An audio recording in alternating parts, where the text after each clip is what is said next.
اس کی طرف کسی کمزوری کی نسبت بھی نہیں کی جا سکتی، کسی عیب کی نسبت بھی نہیں کی جا سکتی۔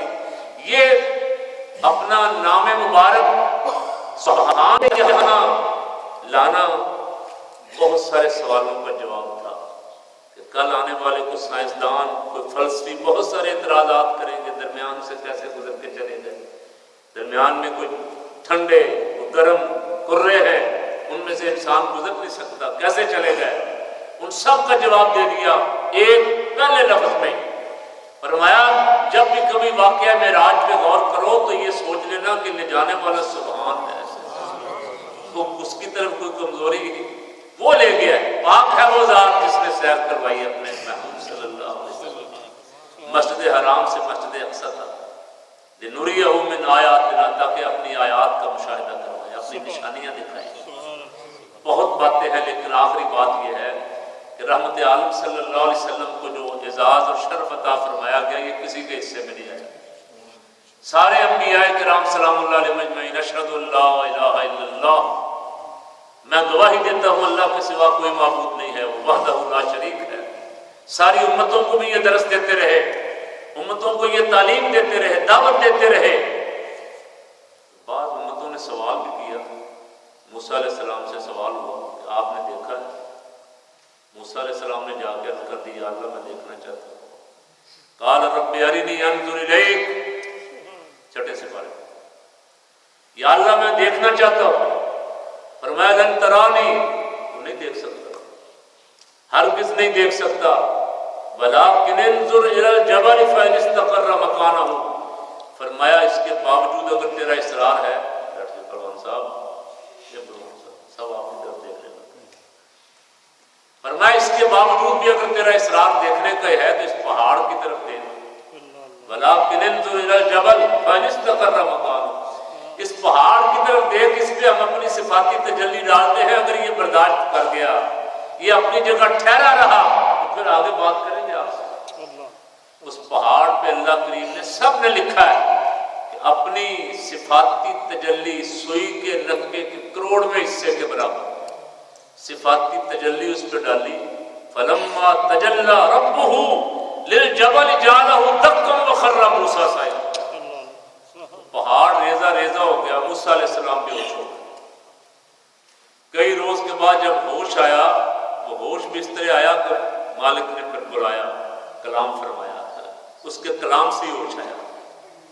طبرانی شریف میں حدیث پاک ہے کہ جب ہوش آیا، وہ صفاتی تجلی جسے دیکھ کے برداشت نہیں کر سکے تھے، بے ہوش ہو گئے تھے، اس کا نظر پہ اثر یہ ہوا، نظر اتنی تیز ہو گئی، روشنی اتنی بڑھ گئی کہ رات کی تاریکی میں، سیاہ رات میں، سیاہ پتھر پہ چلنے والی کیڑی کو 30 میل دور سے دیکھ لیا تھا۔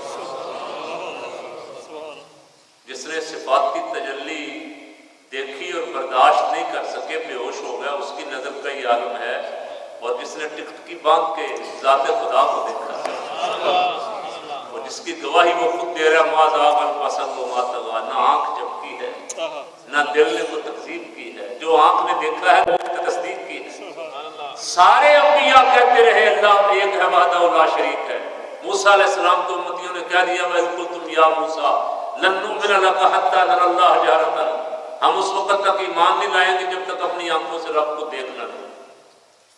اچھا کہا چلو آؤ چلتے، ساتھ لے گئے، 70 سرداروں کو ساتھ لے گئے، عرض کی اللہ کریم کی بارگاہ میں، یہ اصرار کر رہے، یہ بے ادبی تھی پیغمبر کی بارگاہ میں اصرار کرنا، ضد کرنا کہ نہیں ہم دیکھیں گے تو ایمان لائیں گے۔ ان پہ بجلی کی کڑک پڑی، وہ 70 کے 70 ہلاک ہو گئے۔ پھر موسیٰ علیہ السلام نے عرض کی اللہ پہلے قوم مخالف ہے، یہ 70 بھی مارے گئے ہیں، میں واپس جاؤں گا تو وہ کہیں گے کہ جو ہمارے سرداروں کو بھی مروا کے آ گئے۔ دعا کی کہ یا اللہ انہیں زندہ کر، اللہ کریم نے پیغمبر کی دعا پہ پھر زندہ کر۔ یہ قرآن پاک ہے بابا، یہ کوئی قصہ کوئی روایت نہیں ہے، قرآن پاک۔ موسیٰ علیہ السلام کی دعا پہ اللہ کریم نے پھر ان کو زندہ فرمایا۔ ایسے اور بہت سارے پیغمبروں کی دعاؤں کے واقعات قرآن مقدس میں موجود ہیں۔ میں عرض کر رہا تھا کہ انہوں نے انکار کیا کہ ہم دیکھیں گے اپنی آنکھوں سے۔ سارے انبیاء کہتے رہے کہ بھائی ہم نے جبریل امین علیہ السلام سے سنا ہے، کوئی کہتا رہا میں نے پہلے پیغمبر سے سنا ہے، کوئی کہتا رہا میں نے اس سے پہلے پیغمبر سے سنا، اللہ ایک ہے، دیکھا نہیں ہے۔ تو رب کریم کو یہ منظور ہوا کہ 1,24,000 کم و بیش جتنے بھی آئے ہیں کسی نے دیکھا نہیں ہے، سب کی گواہیاں اندیکھی ہیں، سنی ہوئی گواہیاں ہیں، ان سنی ہوئی گواہیوں پہ ایک گواہی دیکھی ہوئی بھی ہو جائے۔ محبوب صلی اللہ علیہ وسلم کو بلا کے فرمایا حبیب آپ معراج کی رات آ کے اپنی آنکھوں سے دیکھ جائیں، اور اپنی آنکھوں سے دیکھ کے پھر جا کے کہے قل هو اللہ احد۔ بے شک آپ فرمائیے وہ اللہ ایک، وہ اللہ ایک، وہ اللہ احد، وہ جسے میں معراج کی رات دیکھ کے آیا، وہ ایک ہے، وحدہ لا شریک ہے۔ آپ کی گواہی سے سارے نبیوں کی گواہی مکمل ہو جائے۔ اور میرے آقا مولا صلی اللہ علیہ وسلم سے کسی نے سوال نہیں کیا تھا کہ ہم دیکھنا چاہتے ہیں، اور سرکار نے فرما بھی دیا بھائی جو دیکھنا چاہتا ہے مجھے دیکھ لے، من رآنی فقد رأى الحق، فرمایا جس نے مجھے دیکھا اس نے حق دیکھا۔ رسول پاک صلی اللہ علیہ وسلم کا معراج جو ہے یہ معجزات کا مجموعہ ہے، ایک نہیں، اس میں سینکڑوں ہزاروں معجزات، معجزے ہی معجزے۔ سید کائنات صلی اللہ علیہ وسلم براق پہ سوار ہے، مسجد اقصیٰ میں جا رہے ہیں، اور فرماتے ہیں میں نے موسیٰ علیہ السلام کو قبر میں کھڑے دیکھا نماز پڑھتے، قائم یصلی فی قبرہ، موسیٰ علیہ السلام، مسلم شریف کے حدیث، موسیٰ علیہ السلام اپنی قبر میں کھڑے۔ اس کا معنی یہ ہے کہ رحمت عالم صلی اللہ علیہ وسلم جتنی مرضی رفتار سے جا رہے ہیں حضور کی نگاہ سے کوئی شے اوجھل نہیں ہے۔ اور دوسرا یہ کہ انبیاء کرام سلام اللہ علیہ مجمعین اپنی قبروں میں زندہ ہے،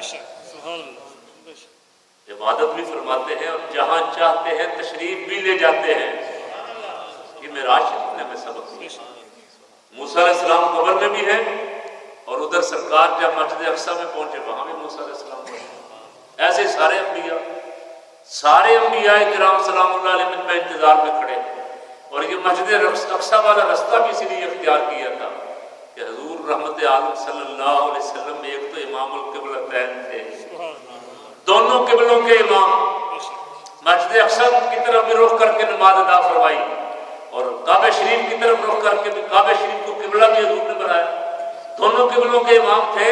اس لیے اللہ کریم نے مسجد اقصیٰ اور بیت المقدس کو شرف عطا فرمانے کے لیے امام الانبیاء صلی اللہ علیہ وسلم کی معراج کی رات رستہ ہی یہ بنایا، فرمایا حبیب کو مسجد حرام سے مسجد اقصیٰ لے آؤ، مسجد اقصیٰ اور بیت المقدس کو حضور کی امامت کا شرف حاصل ہو جائے، نمبر 1۔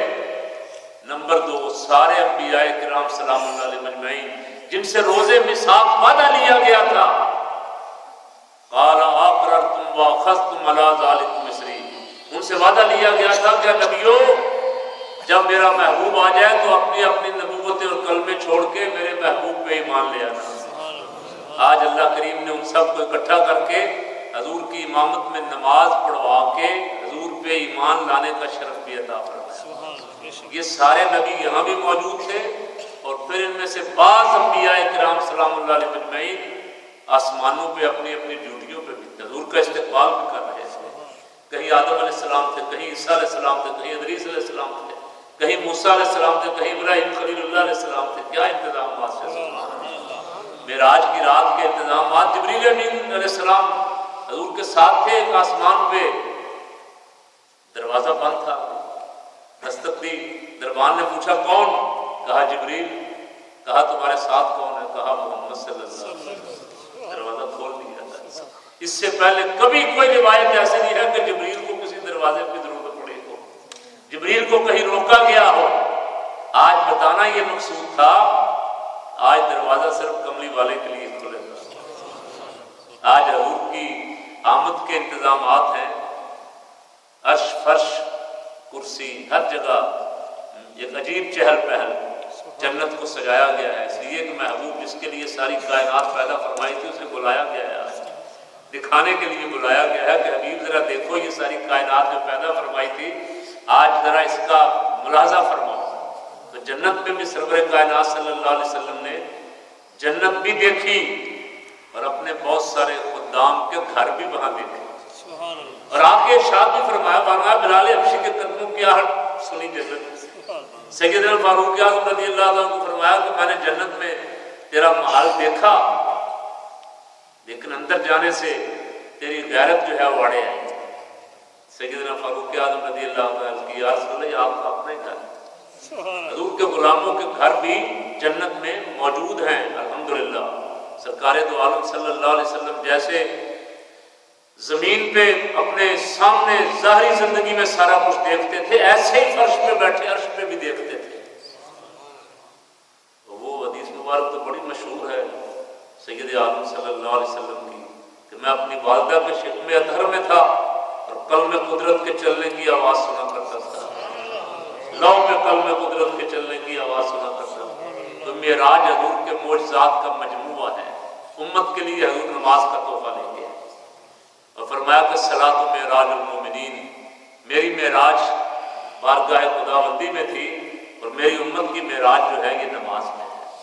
اور نماز میں بندہ اپنے رب کے اتنا قریب ہوتا ہے، حدیث پاک میں جب یہ سجدہ کرتا ہے تو ایسا ہے جیسے اللہ کی رحمت کے قدرت کے پاک قدموں میں سجدہ کرتا ہے، جیسے اس کی شان کے لائق ہے۔ سید عالم صلی اللہ علیہ وسلم کا معراج پاک وہ تھا، ہماری معراج حضور کی بارگاہ میں اللہ رب العالمین کے دربار میں نماز کے لیے آتے ہیں۔ تیری معراج دیدار خدا ہے، تیری معراج دیدار خدا ہے، میری معراج تیرا نقش پا ہے۔ ہمیں حضور کے نقش پاک مل جائیں، حضور کے نقش قدم مل جائیں، ہماری معراج یہ ہے۔ سید عالم صلی اللہ علیہ وسلم نے معراج کی رات بھی جا کے جو راز و نیاز کی باتیں ہوئی ہیں اللہ جانتا ہے، یہ اس کا رسول جانتا ہے۔ قرآن پاک میں بھی اسے بیان نہیں فرمایا، بہت ساری باتیں فرمایا فَأَوْحَىٰ إِلَىٰ عَبْدِهِ مَا أَوْحَىٰ، جو وحی کی سو کی، وہ اللہ جانتا ہے، یہ اس کا رسول صلی اللہ علیہ وسلم جانتے ہیں۔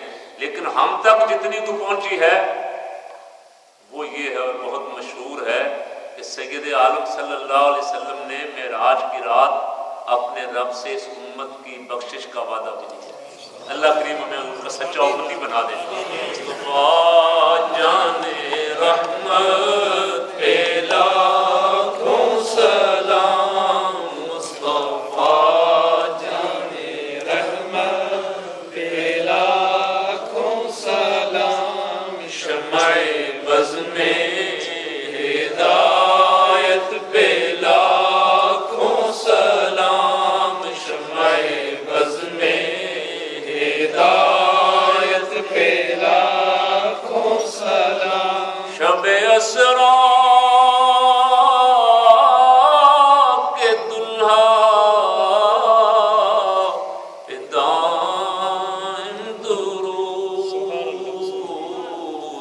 نوشہ بز میں جنت پہ لاکھوں سلام، مصطفیٰ جان رحمت پہ لاکھوں سلام، شمع بز میں ہدایت پہ لاکھوں سلام، شمع بز میں ہدایت پہ لاکھوں سلام۔ عرش تا عرش ہے جس کے زیر نگی،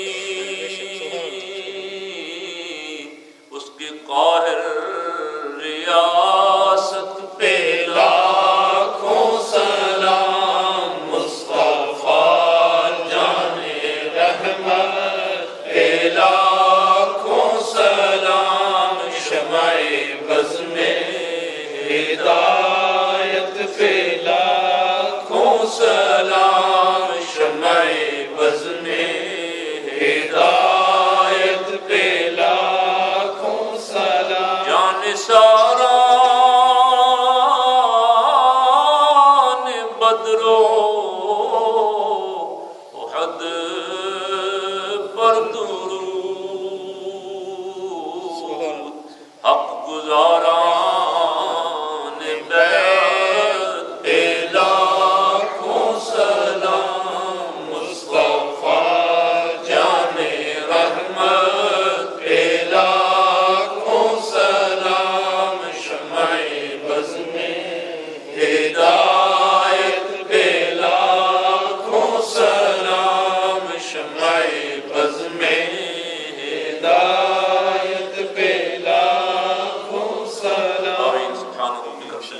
عما يصفون والسلام على المرسلين والحمد لله رب العالمين. اللهم ربنا تقبل منا هذا صلاتنا وسلامنا وقيامنا انك انت السميع العليم وتب علينا انك انت التواب الرحيم. یا اللہ سید عالم صلی اللہ علیہ وسلم کی پاک اور مقدس بارگاہ میں ہدیہ درود و سلام قبول فرما. الہی جتنے حاضر ہیں تیرے محبوب پاک صلی اللہ علیہ وسلم کے معراج پاک کا ذکر کر رہے ہیں، قرآن پاک کی پڑھی گئی صورتوں کی بات کر رہے ہیں، پروردگار ان سب کی حاضریاں قبول فرما. یا اللہ قرآن مقدس کی سچی محبت نصیب فرما، قرآن پاک پہ عمل کی توفیق عطا فرما، قرآن پاک کی برکت سے رحمت عالم صلی اللہ علیہ وسلم کے نقش قدم نصیب فرما. یا اللہ ہمارے بیماروں کو شفا عطا فرما، جو مشکلات میں ہیں ان کی مشکلیں آسان فرما. سید عالم صلی اللہ علیہ وسلم کے جو امتی مظلوم ہیں انہیں ظلم سے نجات عطا فرما. آج بھی ابھی جب میں آنے سے پہلے دیکھ رہا تھا، پتہ نہیں کہیں چل رہا تھا، عراق میں پتہ نہیں 12 دھماکے ہوئے، پتہ نہیں 40 سے زیادہ افراد شہید اور 190 کے قریب جو ہوئے. کراچی میں بھی یہی عالم تھا، شام کا تو آپ سن ہی رہے ہیں جو کچھ ہو رہا ہے. اللہ رب العالمین حضور کی امت میں کرم فرما. یا اللہ ہماری غلطیاں کوتاہیاں معاف فرما. پروردگار اپنے محبوب صلی اللہ علیہ وسلم کی امت کی حفاظت فرما. یا اللہ سید عالم صلی اللہ علیہ وسلم کی امت کو ظالموں کو فتح نصیب فرما. صلی اللہ تعالی علی حبیبہ سیدنا مولانا محمد وآلہ وصحبہ برحمتک یا ارحم الراحمین.